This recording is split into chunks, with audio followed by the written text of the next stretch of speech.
This job actually sucks. When I arrived and I saw these cracks, I didn't like the result. I decided to spread the paint and to use it as a filler. It was an awful job. The paint got ripped off, I don't know why. This is what happens when you are on a rush. I always learn my lessons the hard way, or maybe I don't learn at all because I keep repeating these mistakes. One layer wasn't enough. This sucks. What can I do? You know those projects that seem easy at first? Yeah, this is supposed to be one of them. The idea was simple. Take 2 spare IKEA kitchen doors, leftovers from dishwasher installation, and turn them into usable shelves for the same kitchen. A piece of cake, Edward from the past thought. What happened? Well, let's start from the beginning. At first, everything went smoothly.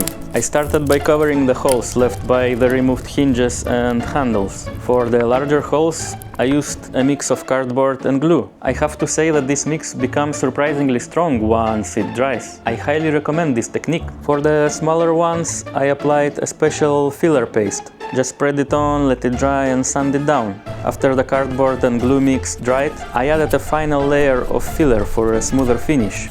It seemed like I was ready to sand these doors and start painting. But then procrastination sneaked in, and with it, everything started to go very, very wrong. This week I'm finishing the shelves for our kitchen. I started them a few months ago. I don't remember when. I am still covering the holes in these doors. Now I will finish sanding this one to make it smooth and even.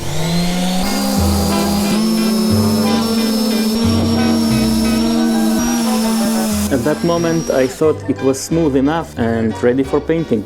I also thought that sanding the whole surface will help the paint stick better. I don't know what happened, but, well, you will see in a moment.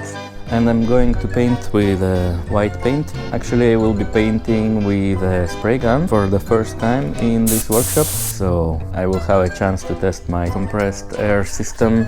We will see if this little compressor will handle this task. I prepared the area for painting there. I don't have any painting camera, so I will try to apply very little amount of paint, not to make a lot of dust. But yes, as it's the first time, I don't know what will happen. Should be fine, I hope. It wasn't fine at all. My completely new spray gun. I have a new mask.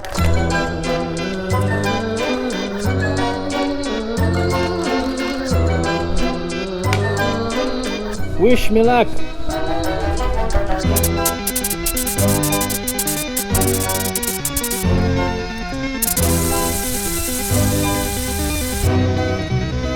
I added too much water, so the coverage is not the best and it's trying to leak a bit. But not a big problem. I've put it horizontally for not having any leakage, and I will just wait a bit until the first layer will dry.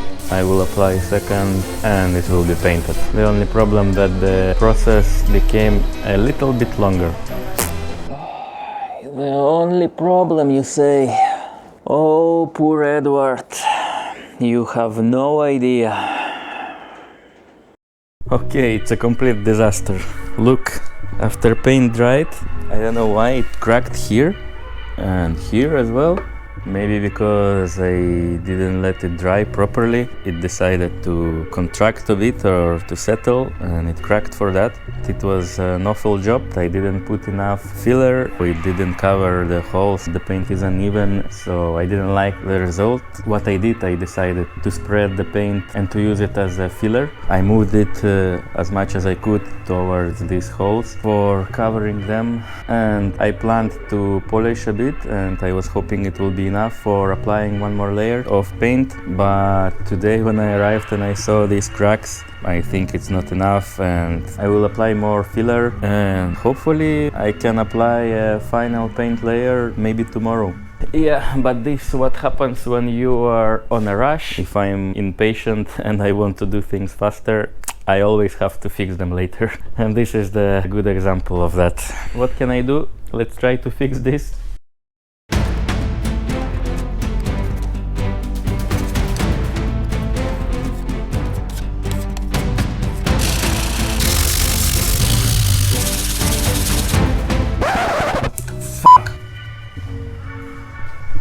This job actually sucks. The paint got ripped off by sanding paper in all of the places. I don't know why. Maybe it didn't dry yet completely, but my idea to act as a filler failed completely.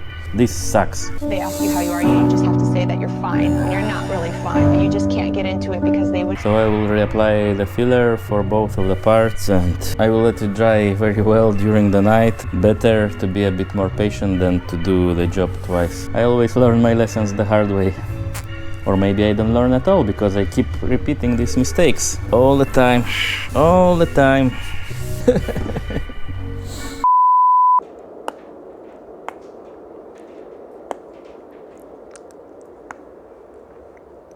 Oh, sorry. The story didn't finish yet, so keep watching.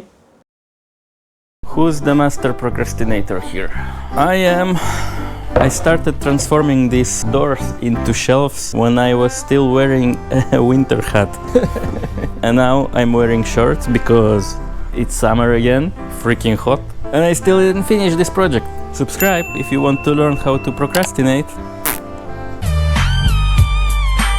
Anyway, I'm planning to finish this project right now. All I left to do is to finish painting this. Then I can take them back home and install. Easy peasy.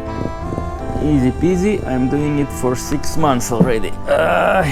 I don't even remember why I decided to paint it with a spray gun instead of the brush. I'm sure I had a reason, which I don't remember. Anyway, I'm going to continue with this idea and I will use a spray gun. I will paint with several layers. I will let it dry. Hopefully it will dry very fast because it's very hot here now. And 2 or 3 layers should be enough to cover these imperfections. Jesus Christ, 6 months I'm doing this. What can I tell? My superpower. Master procrastinator.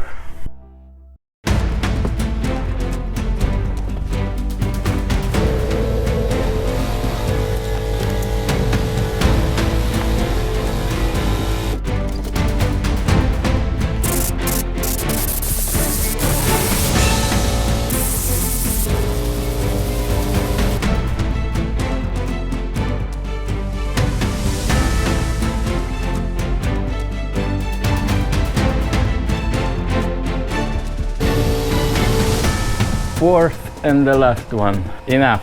I will let it dry overnight and tomorrow I will install them. I've been waiting for too long already. The result is not so bad actually. Still not perfect, but better than I expected. And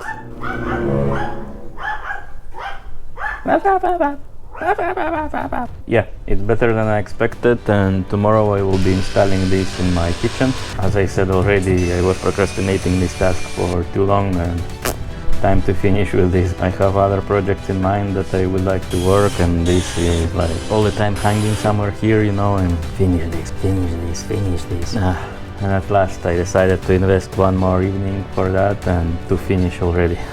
So in the end, it wasn't really about making shelves. It was about starting over again and again, after each failure, after all the stalling, after nearly giving up. It was about pushing through the mess, the self-doubt, and that annoying voice whispering, "Hey, why bother?" Why bother? I'll tell you why. Because we are makers, we are craftsmen, and we don't give up so easily. We fail? Yes. We procrastinate? Absolutely. But we recover, we learn from our mistakes, and we keep on creating. These shelves, maybe they aren't perfect, but they are finished. And sometimes finishing what you start is the real victory. I wish I could say this story is over, but something tells me the enemies I'm fighting, procrastination, doubt, and failure, will be back someday. Until then, keep creating. I'll see you in the next one. Ciao!